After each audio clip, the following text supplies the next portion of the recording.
do projeto Mães Atípicas de Cajazeiras. Vou fazer minha audiodescrição. Sou uma mulher negra.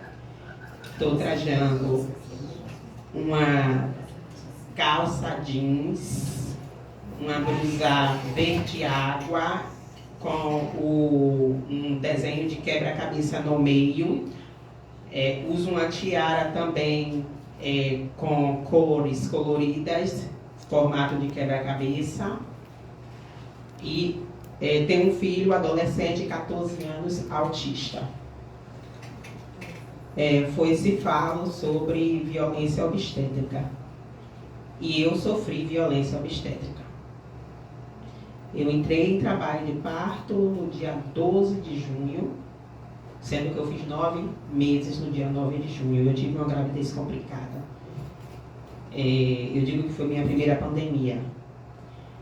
Enjoei muito, tive que manter repouso absoluto. E meu filho veio a nascer no dia 14 de junho.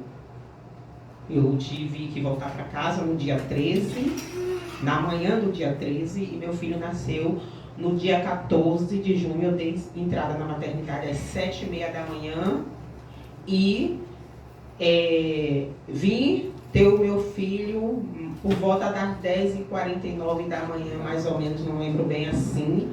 Mas, porém, quase que eu paria meu filho no corredor antes de entrar no pré-parto. Aí vamos falar. Não tem como falar de saúde se não falar de infraestrutura, PDDU e segurança também. Atualmente, meu filho com 14 anos, ele tem o diagnóstico que veio aos 7 anos de idade, tem o transtorno espectro do autismo, ansiedade e TOC, que é o transtorno. Sozinho, né? Eu digo a todo mundo, gente, o autismo não vem sozinho, por isso não deve se trabalhar sozinho, tem que ser uma inclusão total, família, escola e saúde. E segurança pública também. Porque atualmente, com 14 anos, meu filho ele quebrou uma barreira na questão da educação. A educação fundamental, meu filho está cursando o 8º ano do ensino fundamental 2. Ele sabe ler, escreve, tira do quarto, faz as principais operações matemáticas. Com relação à saúde dele, os transtornos que ele tem, que é o transtorno obsessivo compulsivo, isso influencia muito na vida dele. Porque se falta água na escola, lavar as mãos. Ele precisa de água. O ambiente que ele está tem que estar limpo. Tem que estar limpo. Não pode ter sujeira, não pode ter cheiro forte, porque isso incomoda muito ele. Aí influencia na saúde mental, porque se ele tem aquele transtorno, isso influencia na ansiedade dele.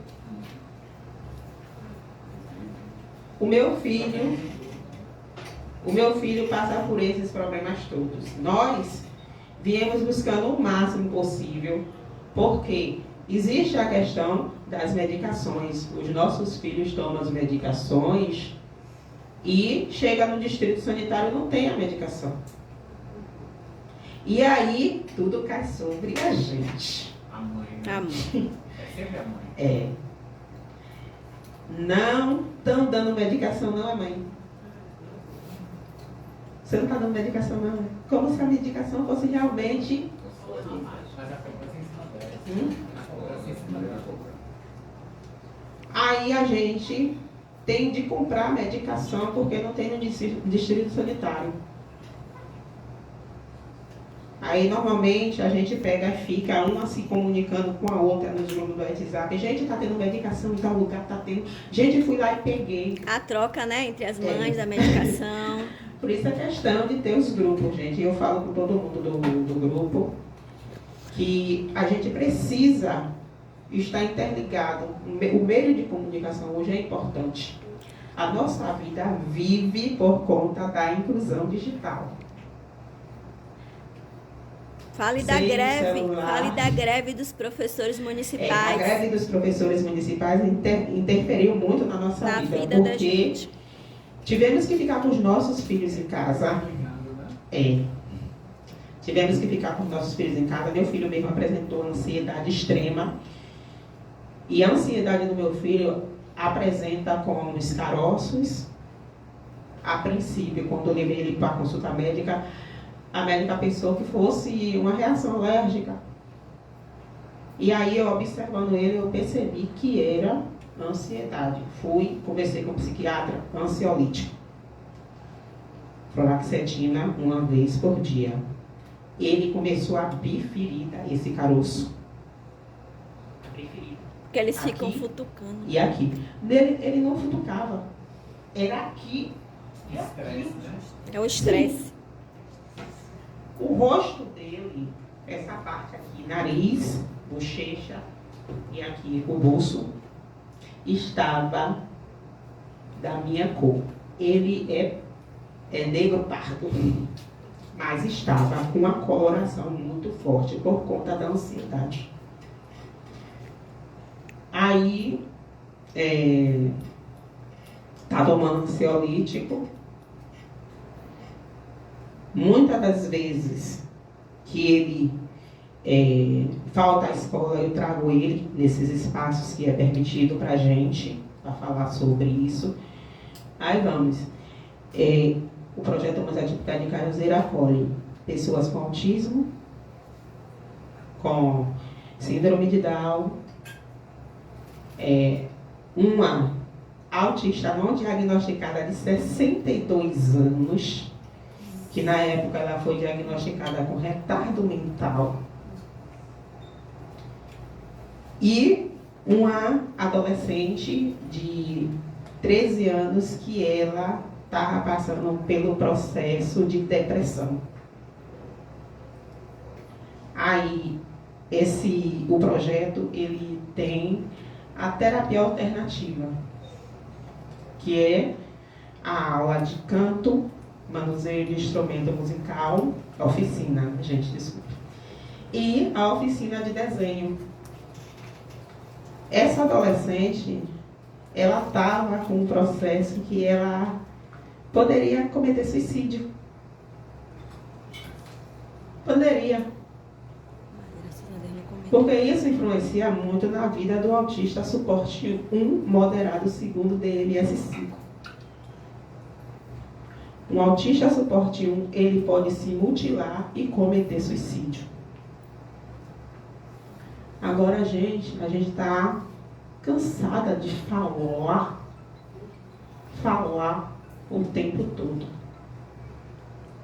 Cadê as políticas públicas? Ontem mesmo foi votado 2 projetos de lei. Que que valoriza o nosso trabalho, porque a gente faz um trabalho redobrado, gente. Valoriza o trabalho das mães ou das associações? Das mães. Das mães. Foi votado, graças a Deus, a valorização do trabalho das mães. E também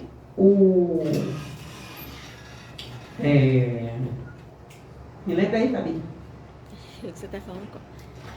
Valorização do trabalho das A mães. gente precisa falar do cuidar de quem cuida, né? Cuidar de quem Política cuida. nacional. Assim, A que política nacional a que gente deve teria ser prioridade. implementada dentro do município também. Sim, a gente teria prioridade. Então, hoje, a gente chega nos lugares, às vezes, eu mesmo estou aqui agora, gente, meu filho está na escola, eu acionei a minha sobrinha, graças a Deus, ela pegou e disse, Danchi, eu pego ele na escola, mas eu não tenho rede de suporte. Às vezes eu tenho que estar em um lugar e tenho que voltar correndo para casa para poder pegar ele na escola, porque o limite dele na escola é aquele. Eu tenho que sair às vezes para pegar medicação. Outro dia eu enfrentei um transtorno que eu vim pegar fluoxetina aqui no Carlos Gomes. E aí enfrentei o transtorno do metrô, gente. Pense aí.